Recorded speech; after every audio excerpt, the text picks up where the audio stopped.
जरा सोचे, एक पूरी की पूरी पीढ़ी जिसे लोग अक्सर अब जानते हैं ना नाकाबिल समझते हैं, वो अचानक उठती है और अपने देश की सबसे बड़ी ताकत बन जाती है।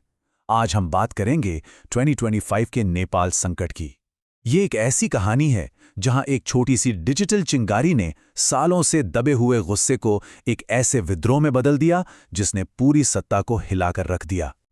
देखिए, ये जो लाइन है ना, ये सिर्फ अखबार की एक हेडलाइन नहीं थी। नहीं, ये उस भूचाल का निचोड़ थी जिसने नैताल को हमेशा के लिए बदल दिया। ये कहानी है उम्मीद की, गुस्से की और उस जबरदस्त ताकत की जो तब पैदा होती है जब एक पूरी पीढ़ी एक साथ मिलकर कहती है, बस अब और नहीं। तो चलिए समझते हैं कि आखिर हालात यहां तक पहुंचे कैसे। सितंबर 2025। ये तस्वीरें सच कहूं तो रोंगटे खड़े कर देने वाली थीं।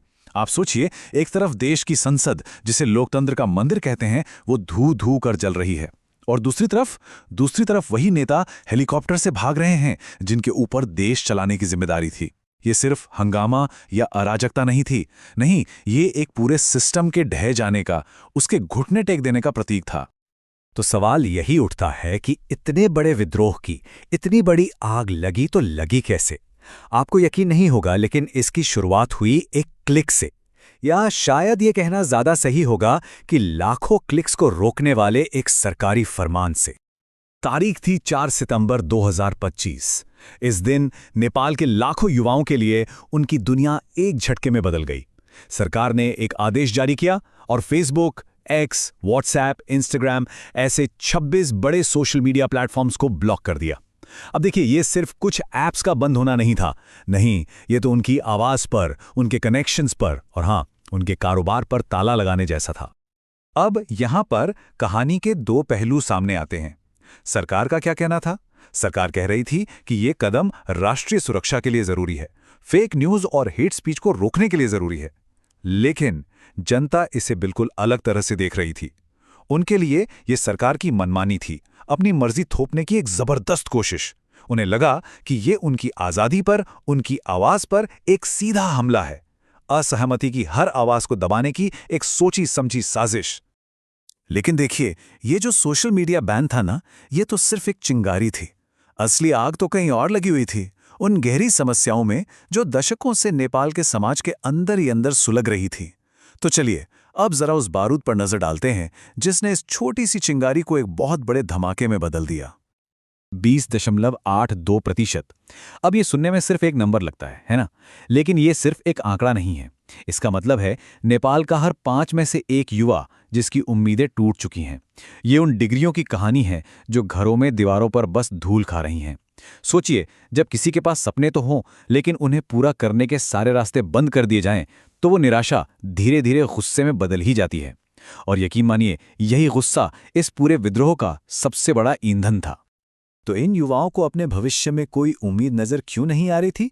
क्योंकि जब भी वो ऊपर देखते थे, उन्हें अपने देश की राजनीति अतीत में ही अटकी हुई दिखती थी।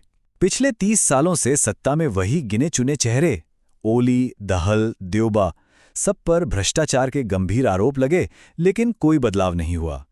ये एक रिवॉल्विंग डोर जैसा सिस्टम बन गया था, जहां नेता तो बदलते थे, लेकिन जनता के हाथ हमेशा निराशा ही लगती थी। और इस बढ़ते गुस्से और असमानता का सबसे बड़ा सबूत कहाँ मिल रहा था? उसी सोशल मीडिया पर जिसे सरकार बंद करना चाहती थी। एक तरफ #NepoKids और #NepoBaby जैसे हैशटैग चल रहे थे। इनमें नेताओं के बच्चे अपनी महंगी गाड़ियां, विदेशी छुट्टियां, अपनी आलीशान जिंदगी की नुमाइश कर रहे थे। और दूसरी तरफ था एक आम नेपाली युवा जो एक ढंग की नौकरी के लिए तरस रहा था। ये जो डिजिटल दुनिया में खाई दिख रही थी ना, वो असल जिंदगी के अन्याय का आईना बन चुकी थी। और फिर सड़कों पर विरोध प्रदर्शनों में एक नारा गूंजने लगा, नेताओं के बच्चे विदेश से गुच्ची के बैग लाते हैं और आम लोगों के बच्चे ताबूत में लाए जाते हैं। सोचिए, इस एक लाइन में उस पूरी पीढ़ी का दर्द, उनका गुस्सा और अन्याय का वो गहरा एहसास सब कुछ छिपा हुआ था। ये सिर्फ एक नारा नहीं था, ये एक तरह से ऐलान जंग था। तो अब देखिए, माहौल तैयार हो चुका था। एक तरफ था सालों से सुलगता हुआ गुस्सा और दूसरी तरफ थी एक दमनकारी सरकार। और जब ये दोनों ताकतें टकराईं, तो जो हुआ उसने नेपाल को हमेशा के लिए बदल कर रख दिया। आइए अब देखते हैं क्रांति में बदल गए उन 6 दिनों की पूरी कहानी। ये सब कुछ सिर्फ 6 दिनों के अंदर हुआ। 4 सितंबर को बैन लगा। 8 सितंबर की सुबह हजारों छात्र काठमांडू की सड़कों पर शांति से प्रोटेस्ट करने उतरे। लेकिन उसी शाम हालात बिगड़ गए। पुलिस ने आंसू गैस के गोले छोड़े और फिर गोलियां चला दी। कम से कम 19 लोगों की मौत हो गई। बस इस एक घटना ने आग में घी डालने का काम किया। 9 सितंबर आते आते लोगों का गुस्सा इस कदर बढ़ चुका था कि प्रदर्शनकारियों ने संसद के कुछ हिस्सों में आग लगा दी और उसी शाम भारी दबाव में प्रधानमंत्री केपी शर्मा ओली को इस्तीफा देना पड़ा। एक शांतिपूर्ण विरोध अब एक क्रांति बन चुका था। शुरू में खबरें आई कि 19 लोगों की मौत हुई है, लेकिन जब धीरे धीरे हालात साफ हुए, जब धूल छटी, तो एक और भी ज्यादा भयावह सच सामने आया। 70 से ज्यादा जानें जा चुकी थीं। ये आंकड़ा ये बस एक नंबर नहीं है, ये उस कीमत की गवाही दे रहा था जो नेपाल के युवाओं ने एक बदलाव लाने के लिए चुकाई थी।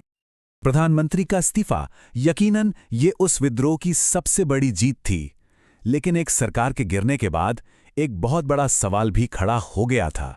अब आगे क्या होगा? देश को इस मुश्किल घड़ी से बाहर कौन निकालेगा? उस वक्त देश को संभालने के लिए एक मजबूत और सबसे जरूरी एक निष्पक्ष नेतृत्व की जरूरत थी। तो क्या हुआ? प्रधानमंत्री ओली के इस्तीफे के ठीक बाद राष्ट्रपति ने संसद को भंग कर दिया और देश की कमान एक अंतरिम सरकार को सौंपी गई, जिसकी बागडोर एक बहुत ही सम्मानित पूर्व मुख्य न्यायाधीश सुशीला कार्की को दी गई। उनका काम बिल्कुल साफ था, देश में शांति वापस लाना और अगले 6 महीने के अंदर नए और निष्पक्ष चुनाव कराना। तो एक क्रांति तो हो गई, पुरानी सरकार भी चली गई, लेकिन अपने पीछे वो जो जख्म छोड़ गई थी वो बहुत गहरे थे और अब नेपाल का भविष्य कई मुश्किल सवालों से घिरा हुआ था। इस पूरी राजनीतिक उथल-पुथल की एक बहुत बड़ी आर्थिक कीमत भी चुकानी पड़ी। टूरिज्म, जो नेपाल की अर्थव्यवस्था की रीढ़ की हड्डी है, वो लगभग ठप हो गया। जो विदेशी निवेशक थे, उनका भरोसा डगमगा गया। और तो और ज़रूरी सामानों के सप्लाई पर भी बहुत बुरा असर पड़ा और इन सब का सीधा असर पड़ रहा था आम लोगों की जेब पर, उनकी रोज़मर्रा की ज़िंदगी पर।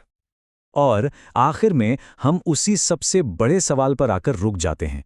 क्या नेपाल भ्रष्टाचार और उस पुरानी राजनीति के चक्रव्यूह से आखिरकार आज़ाद हो पाएगा? इस जेनजी विद्रोह ने बदलाव की एक ज़बरदस्त उम्मीद तो जगाई है, लेकिन क्या ये उम्मीद हकीकत में बदल पाएगी? इसका जवाब अब किसी और के पास नहीं, बल्कि नेपाल की इसी नई पीढ़ी के हाथों में है।